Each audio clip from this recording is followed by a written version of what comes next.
Welcome to our class Deep Insights. Today we are discussing about विश्वविद्यालय अनुदान आयोग UGC ର ଗଠନ ଓ କାର୍ଯ୍ୟାବଳୀ ସେ ୟୁନିଟ୍ 3 ର ଆଉ ଗୋଟେ ଏକ୍ସାମ ଓରିଏଣ୍ଟେଡ ଲଙ୍ଗ କ୍ୱେଶ୍ଚିନ୍ ରହୁଛି ଯେ ବିଶ୍ୱବିଦ୍ୟାଳୟ ଅନୁଦାନ ଆୟୋଗ UGC ର ପୃଷ୍ଠଭୂମି ଓ ଗଠନ ସମ୍ପର୍କରେ ଆଲୋଚନା କରି ଉଚ୍ଚଶିକ୍ଷାର ବିକାଶ ତଥା ନିୟନ୍ତ୍ରଣ କ୍ଷେତ୍ରରେ ଏହାର ପ୍ରମୁଖ କାର୍ଯ୍ୟାବଳୀ ଏବଂ କୋଠାରୀ କମିଶନଙ୍କ ସୁପାରିଶ ଗୁଡ଼ିକୁ ସବିଶେଷ ବ୍ୟାଖ୍ୟା କର।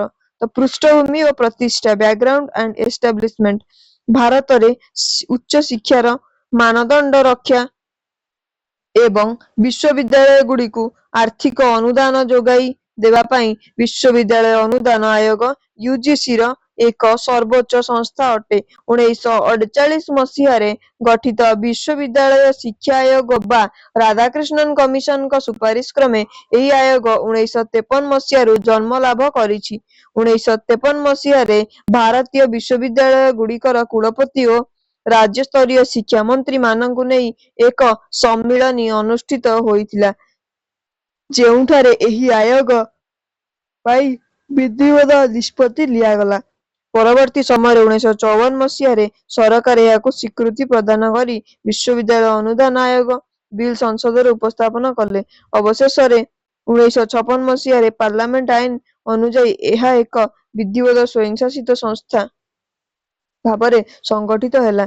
ଆୟୋଗର ଗଠନ ଓ ପରିଚାଳନା ଷ୍ଟ୍ରକ୍ଚର ଆଣ୍ଡ ମ୍ୟାନେଜମେଣ୍ଟ ଏହି ଆୟୋଗର ପରିଚାଳନା ନିମନ୍ତେ ଜଣେ ଅଧ୍ୟକ୍ଷ, ଜଣେ ସମ୍ପାଦକ, 9 ଜଣ ସଦସ୍ୟଙ୍କୁ ନେଇ ଏହାର କାର୍ଯ୍ୟନିର୍ବାହୀ ସମିତି ଗଠିତ ହୋଇଥାଏ।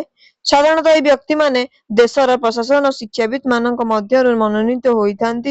ଏହି 9 ଜଣ ସଦସ୍ୟଙ୍କ ମଧ୍ୟରୁ 3 ଜଣ ବିଶ୍ୱବିଦ୍ୟାଳୟର ଉପକୁଳପତି, 2 ଜଣ ଭାରତ ସରକାରଙ୍କ ଦ୍ୱାରା ନିଯୁକ୍ତ ଉଚ୍ଚପଦସ୍ଥ କର୍ମଚାରୀ ଏବଂ ଅନ୍ୟ 4 ଜଣ ଦେଶର ପ୍ରତିଷ୍ଠିତ ଅତି ଉଚ୍ଚ ଶିକ୍ଷା ସମ୍ପନ୍ନ ଅନୁଭୂତି ସମ୍ପନ୍ନ ଶିକ୍ଷାବିତ୍ ମାନଙ୍କ ମଧ୍ୟରୁ ନିର୍ବାଚିତ ହୋଇ ନିଯୁକ୍ତି ପାଇଥାନ୍ତି। 1966 ମସିହା ଏପ୍ରିଲ ମାସରେ ଅନୁମୋଦିତ ବିଲ୍ ଅନୁଯାୟୀ ନିଯୁକ୍ତ ସଦସ୍ୟଙ୍କର ସଂଖ୍ୟା ବୃଦ୍ଧି ହୋଇ 12 ଜଣ ହୋଇଛନ୍ତି। ଅଧ୍ୟକ୍ଷଙ୍କ ସହିତ ଅନ୍ୟ ଜଣଙ୍କୁ ଉପାଧ୍ୟକ୍ଷ ଭାଇସ୍ ଚେୟାରମ୍ୟାନ ରୂପେ ନିଯୁକ୍ତି କରାଯାଇଛି। ପ୍ରତ୍ୟେକ ସଦସ୍ୟ ନିଯୁକ୍ତି ପାଇବା ପରେ 1 ବର୍ଷ ପର୍ଯ୍ୟନ୍ତ ନିଜର କାର୍ଯ୍ୟ ନିର୍ବାହ କରିଥାନ୍ତି। ଏହି ଆୟୋଗକୁ ମୁଖ୍ୟତଃ 3ଟି ଭାଗରେ ବିଭକ୍ତ କରାଯାଏ, ସେଗୁଡ଼ିକ ହେଲା ମାନବ ବିକାଶ ଓ ସମାଜ ବିକାଶ, ବିଜ୍ଞାନ ଓ ବୈଷୟିକ, କେନ୍ଦ୍ରୀୟ ବିଶ୍ୱବିଦ୍ୟାଳୟ ସଂଗଠନ ପ୍ରଶାସନ ଏବଂ ଆର୍ଥିକ ପୁଞ୍ଜି। ଆୟୋଗର ମୁଖ୍ୟ କାର୍ଯ୍ୟାବଳୀ ବା ମେନ୍ ଫଙ୍କସନ୍ସ ଅଫ୍ UGC।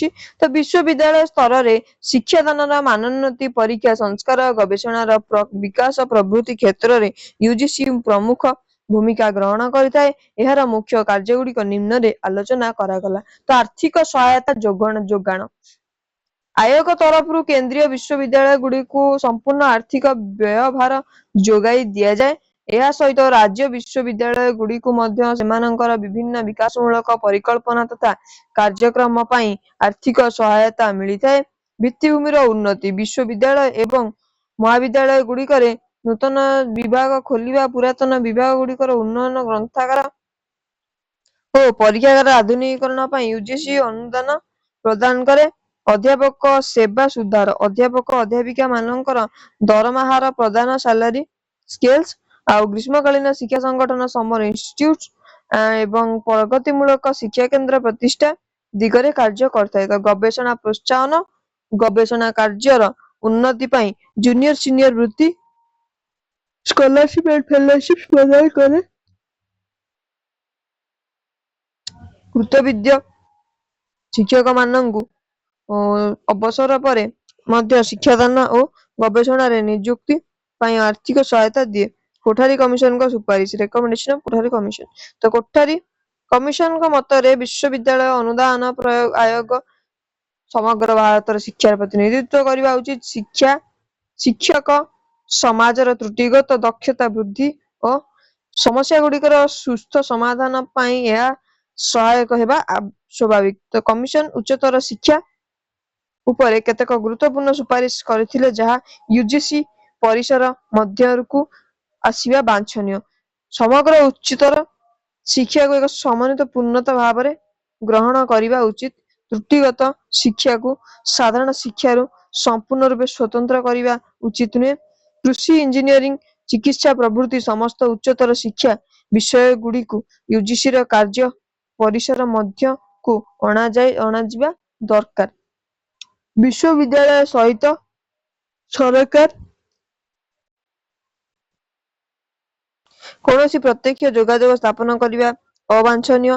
ସରକାର ଓ ବିଶ୍ୱବିଦ୍ୟାଳୟ ମଧ୍ୟରେ ୟୁଜିସି ଏକମାତ୍ର ମାଧ୍ୟମ ବା ବିଧେୟ। ବିଶ୍ୱବିଦ୍ୟାଳୟ ଅନୁଦାନ ଆୟୋଗର କାର୍ଯ୍ୟ ପରିସର ମଧ୍ୟରେ ଆସୁଥିବା ବିଭିନ୍ନ ସମସ୍ୟା ଉପରେ ଗଭୀର ଅନୁଧ୍ୟାନ କରି ଆବଶ୍ୟକ ପଦକ୍ଷେପ ନେବା ପାଇଁ କେତେକ ସ୍ଥାୟୀ ସମିତି ଗଠିତ ହେବା ଉଚିତ। ଆୟୋଗ ଦ୍ୱାରା ବିଶ୍ୱବିଦ୍ୟାଳୟଗୁଡ଼ିକୁ ଅନେକ ସମୟରେ ପୁଙ୍ଖାନୁପୁଙ୍ଖ ଭାବରେ ପରିଦର୍ଶନ କରିବା ଆବଶ୍ୟକ।